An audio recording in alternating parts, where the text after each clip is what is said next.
Well, hello. We've been doing a series of videos on different subjects, and some of these. The last one we did was on divine abundance, and we talked about more about what divine abundance isn't than what it is. And somebody asked me a question saying, how do we move into this understanding when we're still stuck in duality, and does it take a lot of faith? And I said, well, faith is really important when it comes to living in duality or living in the world. We need faith. When we awaken to the truth or out of duality, faith is no longer necessary because we are actually in a state of knowing.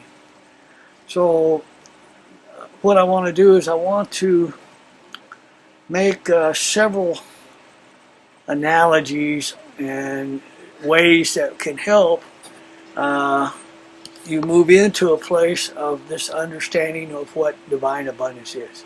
That there's always more than enough. And so we're going to use a couple of analogies and or short meditative type experiences to kind of help you move into a place of knowing these things. So here we go. We're going to move from one location and we're going to look at it from different angles. So let's have some fun. I love fun. If it ain't fun, don't do it. If you're not having fun, do something else. It's real simple. Well, hello, here we are. I chose this setting outside for this part of the video because it talks about the idea of many channels and only one source. So in the previous video we talked about that your job is not your source or your inheritance or your profit from your business. What the source is the divine. It's from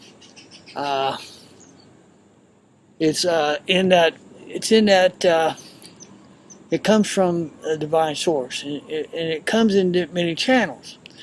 So what I invite you to do right now is to close your eyes for a minute and to think about all the green plants and all the trees and all the grass and all the different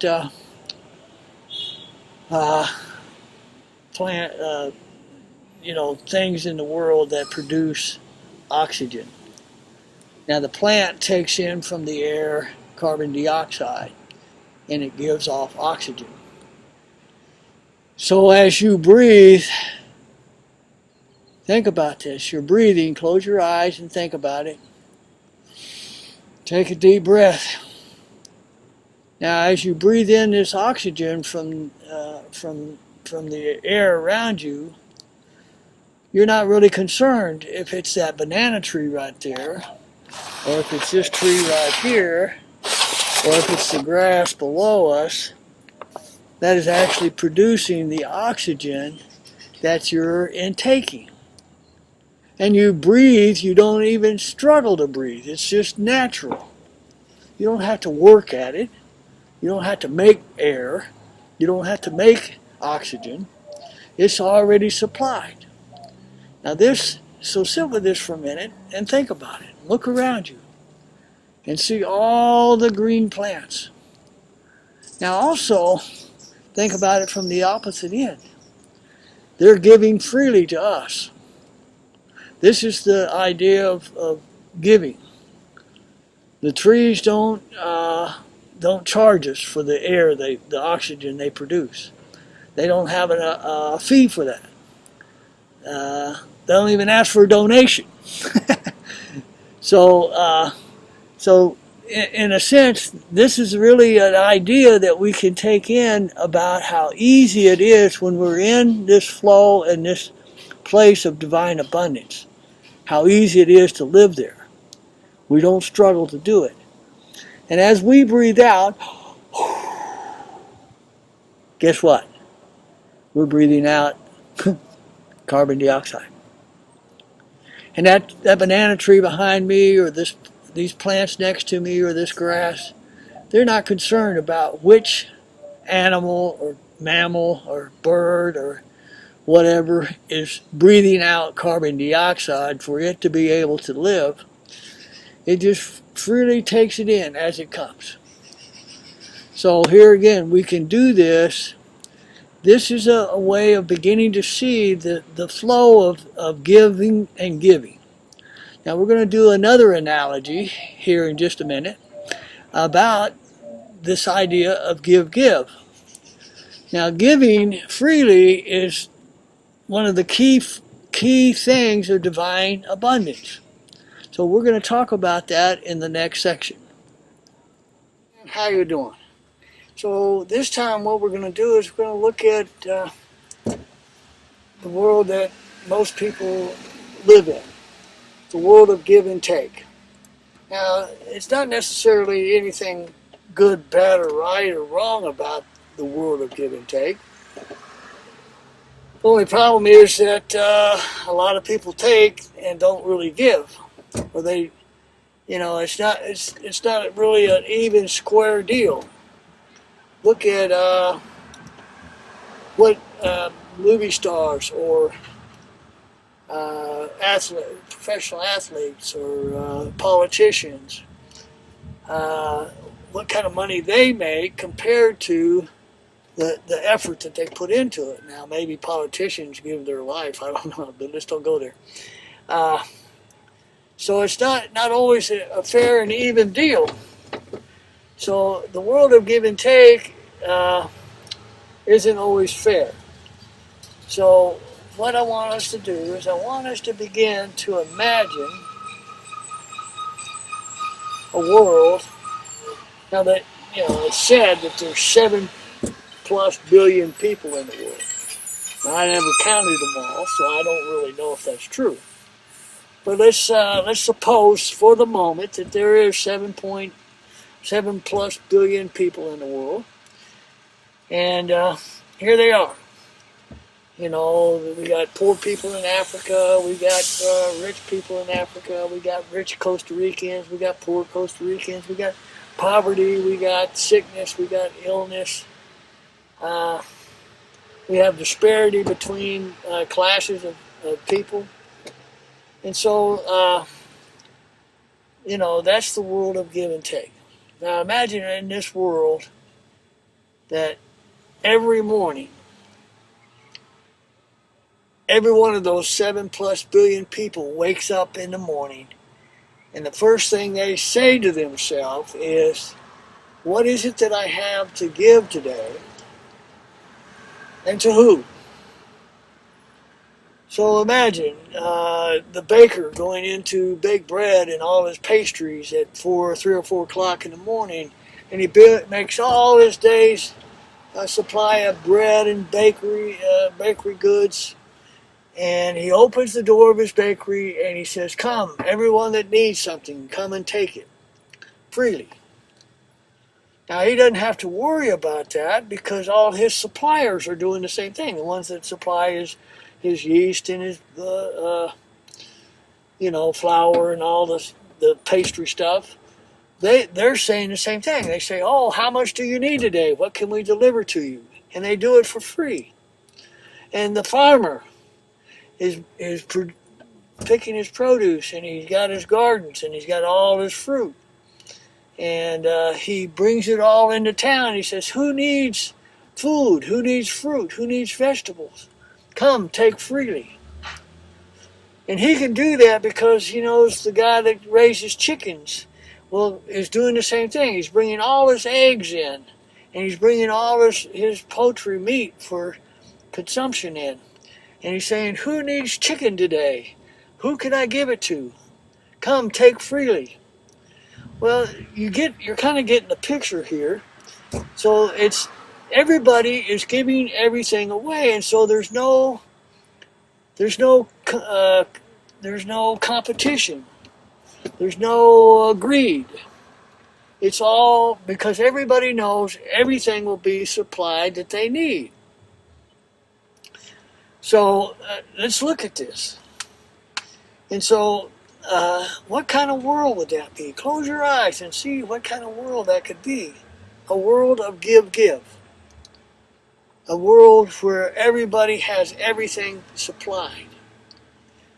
Where there's no greed, there's no hoarding of goods, there's no possessions, there's no reciprocity. I'll give you this if you give me that.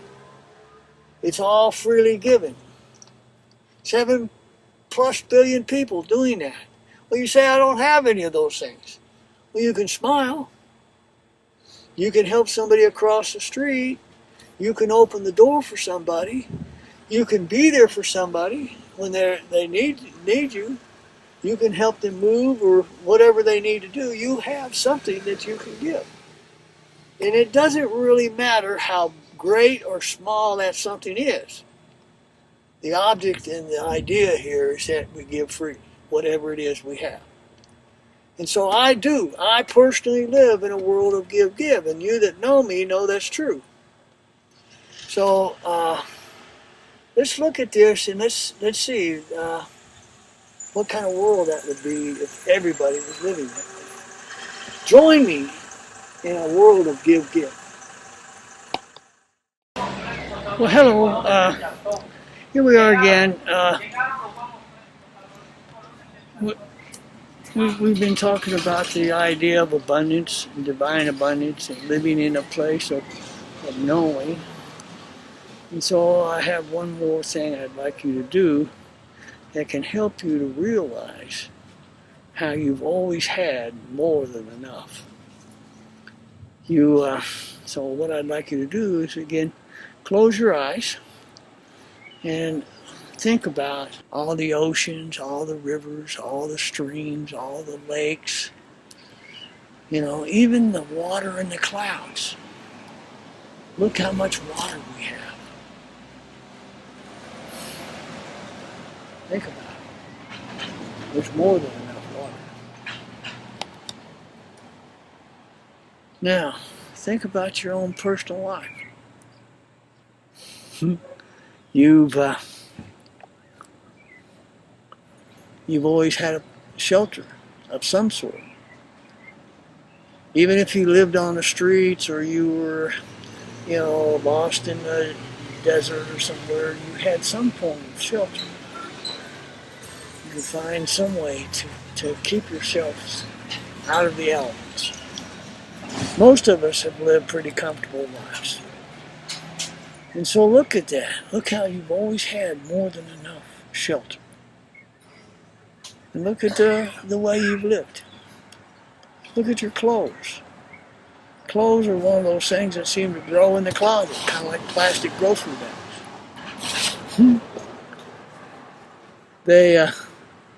So think about all the clothes you've had. Every once in a while I have to go through and take a stack of clothes and give them away. And thin out the amount of clothes I have. And shoes. Most people have way too many shoes. More than enough shoes. Now think also about food. None of us have been starved. Now there may be starving people in the world. I don't know of them, but I hear about that. And yet they survive. They have some kind of food. Somebody is bringing food to them. Very few people I know of that are starving to death. Now we may not always have exactly the food that we would like. We may not, we may want something different than what we have. But we've always had enough food. We've had more than enough food. I know friends that say, I'm out of food. I don't have any food in my house. And I go to their house and there's enough stuff in their refrigerator and their pantries to put together something to eat. It's just not what they're used to. So think about that. We've had more than enough food. And so there's always been more than enough. And then we'd want to take money and act like money is something special. It's just another tool. Just another tool. And if we have 1 penny or 5 colones in our pocket, we're not broke. And so think about that. So when you go to the store and you just have enough to barely get what you think you need, and you get some change back, you can say to yourself, there's always more than enough. I've had more than enough.